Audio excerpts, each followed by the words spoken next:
Greg Flynn, our friend over at the West Bloomfield Fire Department. Chief, great to have you with us today on the MegaCast. Ronnie, Tyler, good morning. Happy New Year to you. And Happy New Year to all of you as well. I think we're all looking forward to 2021 because at least it brings hope. With the vaccine anyway.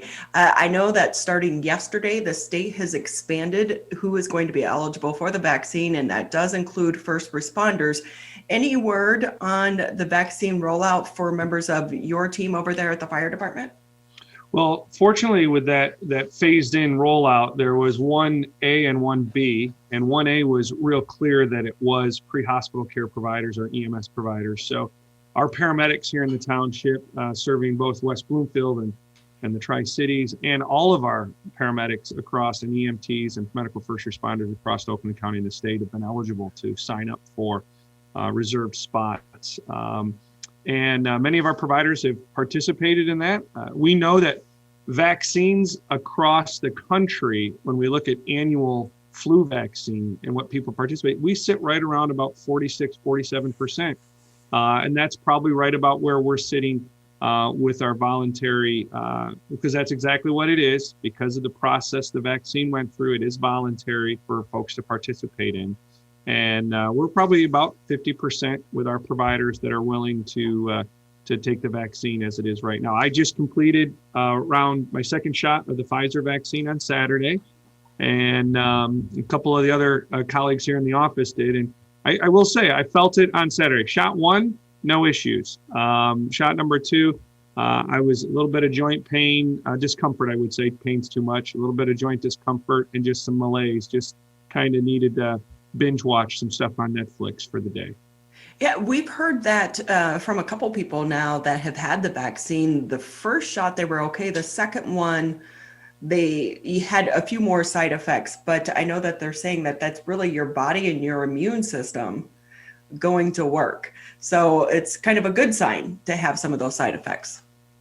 Yeah, and maybe that's something, Doctor. As you get more guests on, they can give a little more background. But again, the non-science guy here, it felt like something was happening, and something was a good feeling overall, even though it felt a little run down. I'll take that over the other outcomes of not getting vaccinated and the strain that it'll put on our healthcare system if I don't do my part as a responsible part of the community in preventing the spread of the coronavirus. And were you hearing about any side effects for any of the members of your team that also had the vaccine? A couple of the folks that I work closely with in here that I'm seeing every day experience some of that. A couple of our field providers also felt that the day after. But again, we were well aware of those side effects. We were expecting some of those, and they definitely manifested differently in different folks. Some, it was for me, about a 12 to 20 hour kind of time frame. Others, it was shorter. On others, it was a little bit longer. But quite frankly, after about 24 hours, everybody had completely resolved, and we're feeling fine and really looking excited now for, I think we still got about a 2-week window before we reach maximum efficacy of the vaccine, where we are as protected as we're going to be from the vaccine. And it has to provide at least a sense of peace for some of your members, because we interviewed an ICU nurse yesterday, and for her, it was that fear of going home every single day and the possibility of, not only that individual maybe getting COVID-19, but also passing it along to their family members. Well, there is a sense of peace and a sense of privilege that went with that. And I mean that very respectfully. I know that wasn't easy for decision makers to prioritize and do a phased in approach to vaccine. Everyone is important. All lives are important. We all appreciate that. But there is only so much vaccine, and there has to be a process. And some folks well above our pay grade, right, had to make that decision. And I know that wasn't easy for them. So I'm anxious to start seeing these shots the vaccines go into the arms of our school teachers. I heard kind of in the opening there that the governor, looking for in-person instruction. Our teachers need to be armed. Our daycare workers need to have that vaccine in their arms. And I know I'm very confident as I look at that dashboard for Oakland County and the number of vaccines vaccines that have been delivered here, and every one of those vaccines have been allocated. And that's the rock stars that we have working at our county health department and really putting that football across the goal line. And as it comes in, I'm very confident that they're going to continue to get that vaccine into the county residents' arms as quickly as they can. Well, as someone who is in a leadership position, what is the conversation going forward in 2021 and for maybe individuals on your team that don't want to get the vaccine? That is a challenging conversation because medical decisions and having a vaccine, placed into someone's body, that's a very personal decision. The residents served by the WBFD can rest very easy knowing that it's a group of knowledgeable, professional, kind pre-hospital care providers and firefighters, and they make very wise decisions. Folks that may opt, while I know that there'll be few to not get that vaccine, of course, there's always the early adopters, folks that want to take it right away. I think there's another group of folks that are just waiting to see if, guys like me, have some adverse effect by being one of the first ones to get it. And then there'll be some that just say it's not the right choice for me. We know that we have folks within our community that aren't eligible for that vaccine. For some reason, they're disqualified. So it's not an unwillingness to get it. It's just medically not wise for them to get it. And that's why we'll continue to wear masks, and we're going to continue to see some of those other preventative measures that have kept us healthy since March of 2019. Those things still work. Remember, the vaccine is just one more tool in the toolbox that we're using to mitigate the spread of the coronavirus. Yeah, so how does news of the vaccine and the widespread distribution, once we get to that point, how will that change your day-to-day operations in 2021? Well, I think the biggest change is going to be an emotional wellness change, that kind of letdown that you alluded to, knowing that you have just one more layer of protection. But I don't think you're going to recognize any outward changes as far as the operation for some time to come. You're still going to see our paramedics or firefighters that are in the grocery store shopping for their daily meals wearing their masks. You're still going to see our team wearing masks when they enter your house on an automatic fire alarm or doing an odor investigation, because we continue to model what right looks like in the community, and we model disease mitigation, disease spread mitigation efforts, which is mask wearing, hand washing, distancing. It'll be harder though, Ronnie, because more people are going to get the vaccine. I'm vaccinated. And I want to say that again. I'm vaccinated. And that focus on self needs to be reframed as we're not all vaccinated. We can't all get vaccinated. We are not out of this yet. And we need to continue to work as a community and make sure that we keep that focus on community and not on necessarily just on yourself. Yeah, you really have to look at some of the volunteers that took part in these trials to get us to this point. They really are some of the heroes in all of this, because basically they were allowing themselves and their bodies to be used as guinea pigs to be able to get all of us out of the pandemic. There's really going to be a sense here when you start to really evaluate and peel back the layers as we look at this years from now. There's going to be many, many more people that we recognize, that we failed to recognize and to fully appreciate the true efforts that they've done. And I'm talking about all the people that have continued to provide services, mentor programs for youth that may not have direction, and in-home care, and just all of these things that aren't necessarily highlighted because they're really laser focused on maybe a subset of folks within our community that it just doesn't get the headline news. And they're keeping those services going. Think of the clinical and emotional health issue services that are happening remotely with counselors and therapists working with their clients and keeping that going. They need that lifeline maybe even more than ever right now. And those folks are getting it done. And we applaud them. But again, that list continues to grow, and we really, truly appreciate all the facets that make our community so great. Greg Flynn with us here on the MegaCast. He is the chief for the West Bloomfield Fire Department. As much as we'd like to forget 2020, do you want to give us a recap of your department and what you went through last year? Well, I'm pleased to say that I'm the president of the West Bloomfield Optimist Club for the 2020-2021 year. And I think it's an excellent year for someone in public safety or someone in healthcare, that was a little bit very close to the pulse of this pandemic, to realize the amount of wonderful and great things that truly did happen in 2020 and continue to happen into 2021. And I look at the coming together of a community that with so much information flying around, the trust that your program has brought to the community by bringing experts on from around the county, the state, that have brought good information so that our folks are well informed. The fire department in particular has continued to train. We've continued to adapt and pivot to what the community needs as it relates to responding to the pandemic. But also, Ronnie, it's responding. There were still house fires. There's still heart attacks. There's still strokes. And while we saw our run volume drop by nearly 4%, about 300 calls from 2019 to 2020, I love to see that drop. We want fewer calls for service within our community because our community is healthier, and there's fewer needs for fire and rescue. That's a good sign.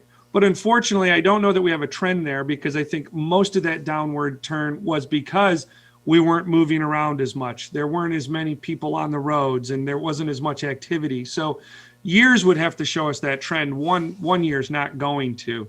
But again, the coming together, the fact that when people say you're never going to get this many people to ever do something, we've shown people that you can do that. We've shown that we can come together for a common cause. And again, I know people can tit for tat here, and they can show me something that didn't go well in 2020. But there is a great deal to be grateful for. And there's a great deal of optimism moving into 2021. I would think some of your house fires, were those numbers up because we had so many more people staying at home than before? Yeah, so there was roughly about 18 more fires in 2020 over 2019. Again, those are coded. I have to look a little deeper to say, again, we don't quantify all fires equally. So we could have a small, what we refer to as a room and contents fire, where that fire was contained to the bedroom, all right, the room and its contents, as compared to when you see, flames coming through the roof of the structure, which is a fully involved structure fire. Those can be similarly coded. So yes, we saw a higher incidence of fire, and yes, I think you can attribute that to, everybody in the house plugging in their electronic devices into one circuit, and again, just, hey, I started cooking something, and then my next episode on Amazon Prime automatically kicked in, and I forgot about it on the stove. Right? There's those little things that kind of evolved from our behaviors of being around the house just so much, and not leaving the house, and maybe getting into a bit of a routine of being in our sweatpants and t-shirt all day, and not being as mobile around the house. I will too. I will. I'm like, yeah, I'm sitting here in my sweatpants and my slippers right now. So with that being said, but one of the things that it does seem like all those supply issues from the PPE at the beginning of the pandemic, those issues have been ironed out by now, right? They have. And again, I want a message to the residents of West Bloomfield, Orchard, Kego, and Sylvan. Not a supply issue within our community. There was not a supply issue. Your department was prepared. We were ready for this. When things started to get low, we had plans in place. We'll continue to be as prepared as we can be. And I'm speaking for my colleagues too in surrounding communities. Our first responders were not at risk. Our first responders were at the risk level that we could safely tolerate. There's a risk every day our first responders experience, but we're tasked with taking on that risk. But directly to your point, Ronnie, yes, there's a free flow of supplies now, of masks. It's unfortunate now. You're kind of walking down the street now and you're seeing, unfortunately, masks that are laying on the side of the road, and that's an indication that there's ample supply of this stuff. And I feel very good. I'm not speaking for our healthcare providers within the hospital, their level of PPE and the things that they may need. I don't want to give a misrepresentation to what's going on with their supply chain, but speaking specifically for your first responders here within the broadcast area, we are in a good place. And many thanks to many residents and manufacturers who came directly to us and said, here are face shields that we've converted over and we're making, here are gowns that we're making locally, and we want to give them to you, some of the folks that are responding to sick and injured people in their houses. And that's the good that came out of 2020 that we need to continue to highlight. Yeah, it was so many people pulled together in those beginning days, and really they continue to do so today. Chief, one thing I did notice, the state released some of the violations that they've been issuing to businesses and entities, and a fire department, I believe it was in Memphis, which is a very, very small department. I believe that they were issued a citation for COVID-19 violations. How big of a concern is that for fire departments? Because you guys live together basically in some of these firehouses. So this has been for some, in all fire departments, when I say this, I want to frame this. We can't soundbite this one. They're not created equal. And I don't mean that in a negative way. I'm saying some communities like West Bloomfield have chosen to do a career department that has folks in the station 24 hours a day. Other communities have decided that's not the level of protection that they need, that they can adequately do that with on-call firefighters or volunteers. And so that creates some different challenges. Some of these folks have full-time jobs doing something else, and then they're called into action. And that can create some unique challenges for any fire chief. There's not a chief, Ronnie, that I've met in the great state of Michigan that hasn't had their first responders at the forefront, that haven't had the utmost concern for the health and safety of not just the firefighters or the paramedics, but their families that they're going home to. So there has to be an enforcement arm. There will be times where there's a disagreement between the enforcement arm and the agency, and ultimately the enforcement agency is the one that wins. And but overall, when you look at the number of agencies and the amount of time that's gone past, I think, again, the fire departments across this state have done a fantastic job of managing the spread of the coronavirus. Yeah, and it is hard. I mean, because you're working together, you don't have the option for your employees to stay at home. And it's like anything else, we all become comfortable as well, and we let those guards down. So there's that. Chief Flynn with us here on the MegaCast. What else is going on there in your department? Anything that you want to touch on that maybe we didn't talk about? Well, we continue to, we just got the board approved our budget for 2021. Again, I'm grateful to the township board for what they do. We have a Tri-City Fire Board meeting tonight, and there's another group of those commissioners always supportive of what we're doing, supportive and also holding accountability to the fire department and meeting to assure that we're meeting the expectations of all four communities that we provide fire rescue and EMS services to. But we do have we have some exciting things. Some of the grant opportunities through the through the CARES Act did allow for the addition of our Lucas devices, which is a CPR compression device that's gone live on all of our units. We continue to leverage technology with our reporting and getting feedback on the number of screened calls from our dispatch center that patients may be COVID positive or have symptoms of a possible coronavirus infection. We continue to dig through our data and what is it telling us about the job that we're doing and keeping our staff safe. What's our role with the community as community risk reduction? We have an interlocal agreement working with Oakland County right now that's going to go before the board so that we could be a vaccine site for our community, because we want to make sure that vaccine is available. I want to be very clear here. The township is not administering the vaccine. We will provide a spot for Oakland County to come in, our partners at Oakland County to come in and be closer to our residents and get them the vaccine. So we continue to advocate for the overall health and wellness of our community, and that's what we'll do in 2021 and 22 and 23, because that's just how the WBFD rolls. And we're very grateful for our partners at Henry Ford and all the healthcare systems that help keep our residents healthy and well. What's it been like for you as a chief to try to hire during this pandemic? Have you needed additional help? Well, we can't see their whole face when we hire them. So, seeing their facial expressions during the interview has been tough. We have, though. We've brought on 6 new hires in 2020. And this is a great group of individuals, kind of over a smattering of ages, men and women, the diversity that we're looking for with it to be reflective of our community. But it's a hot market in pre-hospital for paramedics. It's a hot market for firefighters and for police officers. There are job openings everywhere.